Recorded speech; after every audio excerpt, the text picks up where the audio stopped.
All right, we're going to look at the practice test for Chapter 4 in college algebra. It says, what is the average rate of change of the line? So basically, average rate of change means we're looking for the slope of the line. So with this, we can just count boxes, up 1, 2, and over 1, 2, 3, 4, 5. So the slope is up 2 and over 5. So the average rate of change on that line is 2/5.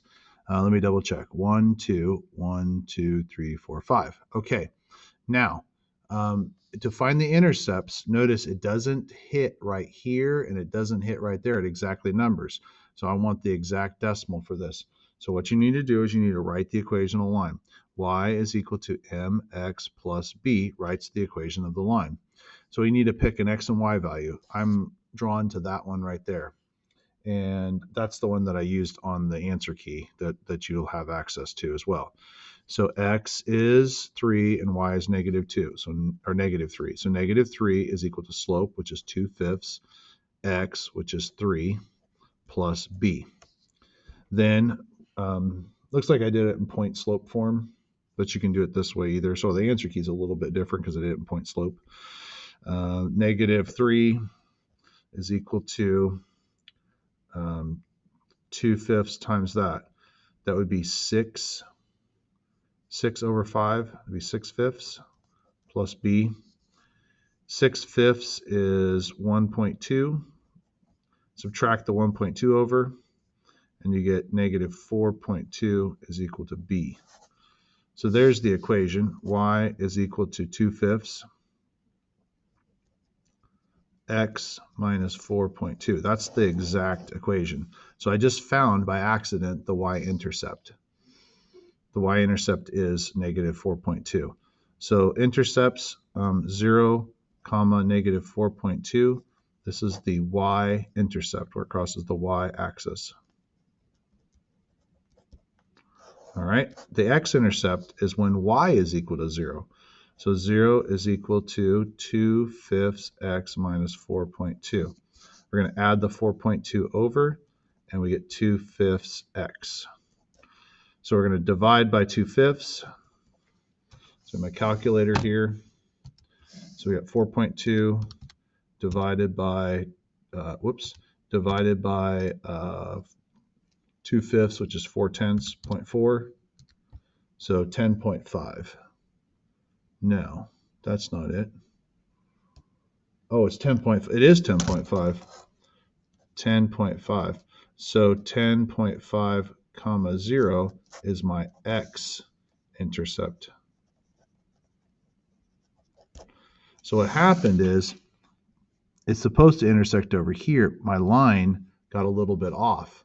So when I was making my line there, it was a little bit straight. It actually does cross at 10.5. So that's why you need to be, sure of where it crosses. It does cross at 10.5. It looks like it crosses like 9.5, but it really is 10.5. So I drew my line not perfectly straight there on the end.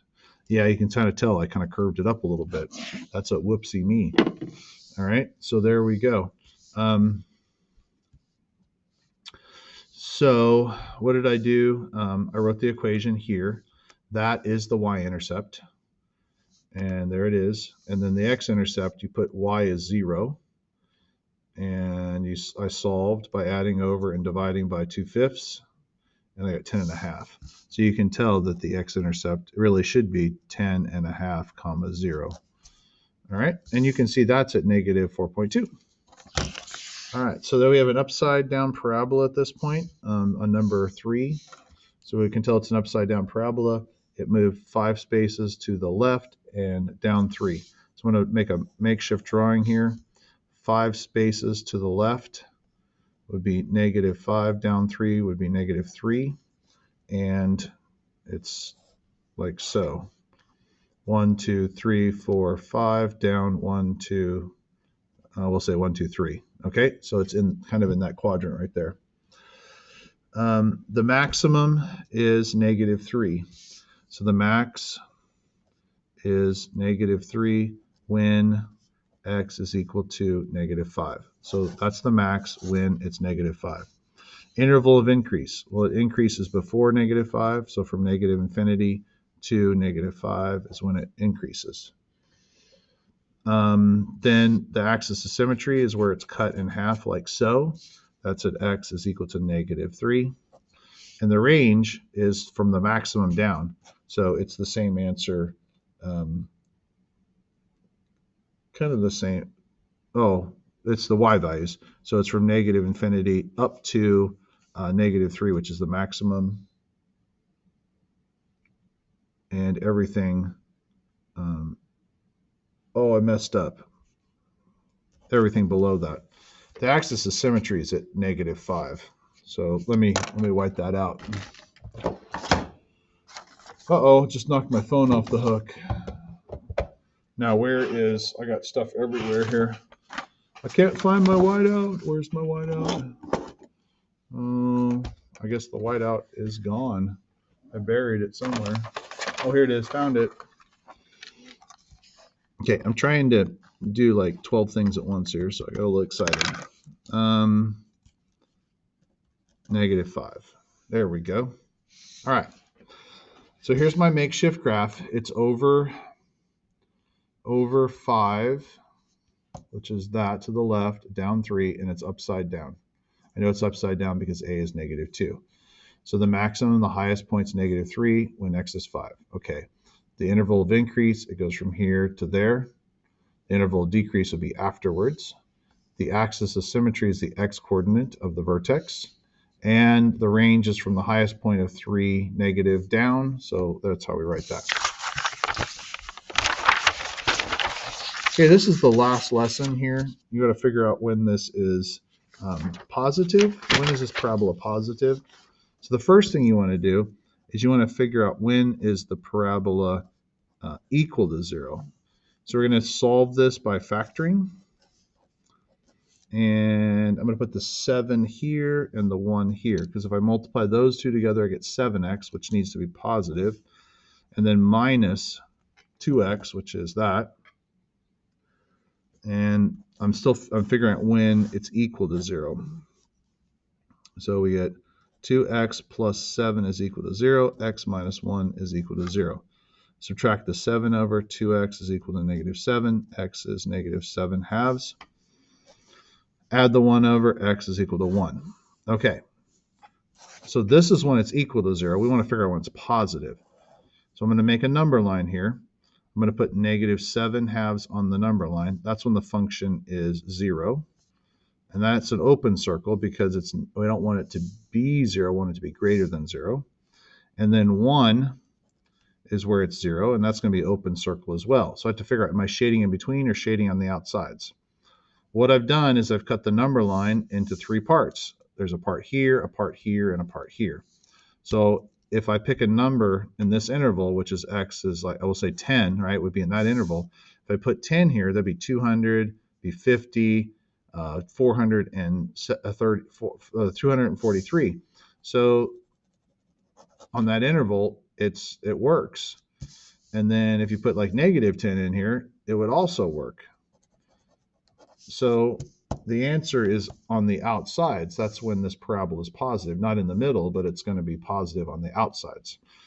So we say -infinity up to -7 halves, union 1, comma, infinity.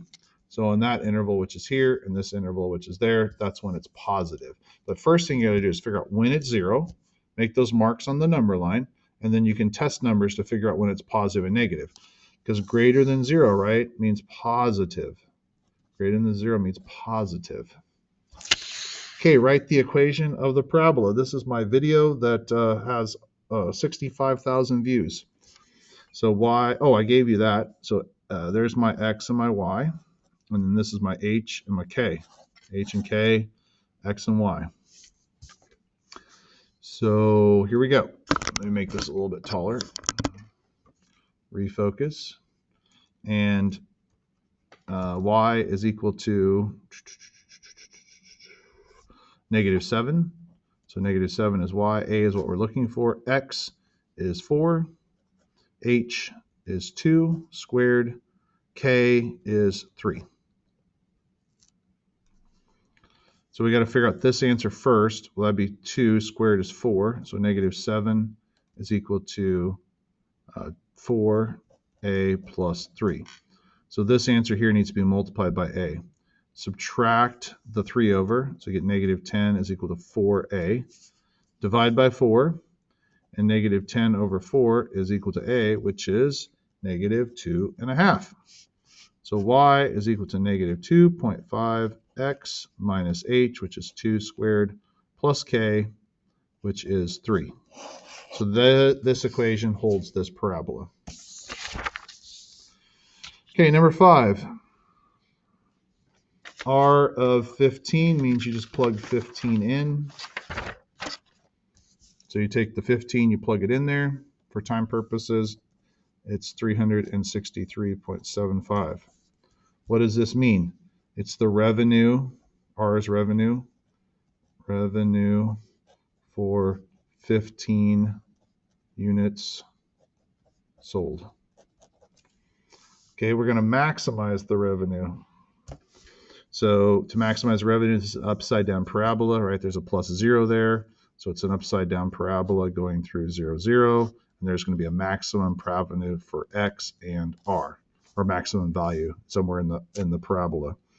So negative b over 2a, negative b over 2a is the h coordinate of the vertex. So it's going to be 25 negative over 2 times negative 1/20. So there's my a right there, and then my there's my a, there's my b. So this would be 250. So if there's 250 sold, that maximized my revenue. I put 250 back into the equation, so it's R of 250. And you put the 250 really just literally back in the equation, and you get 3,125. All right, so if we have revenue that's 3,125, and we have X is 250, and then P, the price, we can divide this in here, and P would be $12.50. All right, so that's how you do that. Okay, it says we have 10,000 feet of fencing, and what should the dimension be to maximize the area? Okay, so this would be X, and this would be Y. So there's lots of X's here. These are like long pins. So we got 1, 2, 3, 4, 5. So 5x plus y and y, be 2y, is equal to 10,000. That's my helper equation. My governing equation is area, which is just x times y. So x times y is area. So I'm going to solve for y so I can put something in for y. So subtract over the 5, and we get 10,000 minus 5x is equal to 2y, because we subtract the x over. Divide by 2, 5,000 minus 5 over 2x is equal to y. So A is x times 5,000 minus 5 over 2x. All right, distribute through, and we get negative 5 halves, which is negative 2.5 x squared plus 5,000 x plus 0, right, because the c is 0. So this times this is this times this is that. And that makes our parabola. And what we have to do is the negative b over 2a. So h coordinate of the vertex is negative 5,000 over 2 times negative 5 halves. Again, this is an upside down parabola. It's kind of a maximum. Type that in the calculator, and you get 1,000 feet. So all of these need to be 1,000 feet, and then these, if you put 1,000 in there, no, 1,000 goes in there. 1,000 goes in here, right? Or actually, you could put, yeah, 1,000 goes in here. That's 5,000. So then these need to be 2,500.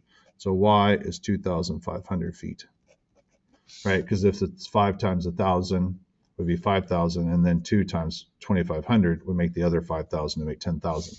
All right, so I can't quite get all of them in. I need to go to the next video.